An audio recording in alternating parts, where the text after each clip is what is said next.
My first question was, why is there something instead of nothing? But the word why implies that there's some purpose, and there may be no purpose to the universe. As far as we can tell from all the evidence, there's no evidence of purpose, making this the wrong question to ask, and making the right question to be, how does something come from nothing? And so what you most importantly need to know is that nothing is unstable, meaning that you will always produce something, and you're guaranteed if you wait long enough to have something, whether it's physical or abstract. This idea refers to a concept that there is something because if there was nothing, there would even be something. I know it may be quite confusing, but just think that it's as simple as having the idea of nothing be something, because everything has meaning. If you start off with absolutely nothing, no space, no time, no God, no initial conditions, then how does something magically come into existence from nothing? And so here's the answer.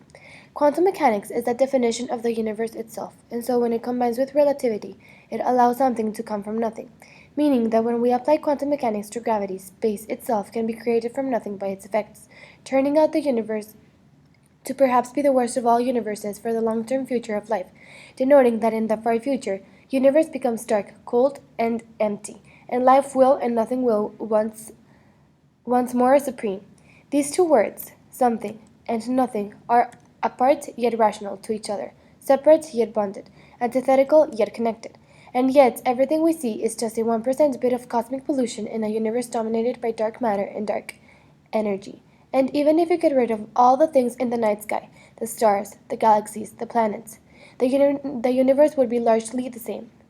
Furthermore, this brings us to the idea that empty space is in fact not empty at all, but it's actually a brew of virtual particles popping in and out of existence, which inanimates as a positive particle and comes back as a negative particle, which makes the statement of the total energy of our universe may be zero to be true, and giving us good proof that perhaps it popped into existence from nothing because there was no energy to begin with, and there was zero total energy in the end because the positive energy associated with the mass of elementary particles is countered by the negative energy of gravity.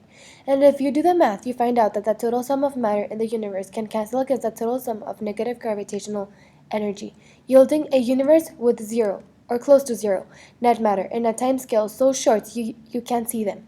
And if you wait long enough and allow gravity to take place, empty space will soon start producing particles.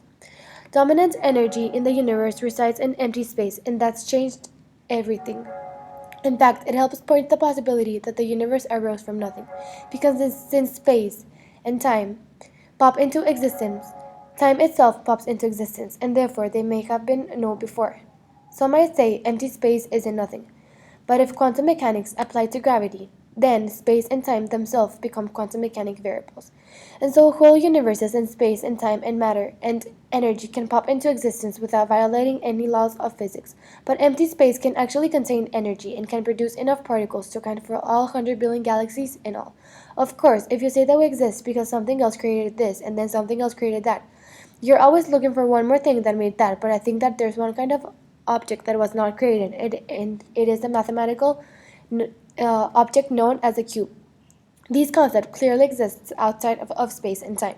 The cube was not created 14 billion years ago, and yet you still feel that it exists in the sense that it's not like we invented the cube. The whole idea that there could be a cube is not arbitrary at all. And so it is at this point where one knows that religion and theology, and to some extent philosophy, contribute almost nothing to our fundamental understanding of the universe, because the question of what is something and what is nothing are really scientific questions, not philosophical ones. And when you really think of it, the thought of just thinking about nothing or something makes you be in a place which is something. It makes you understand the concept that it all started from nothing, but it needed something to make everything.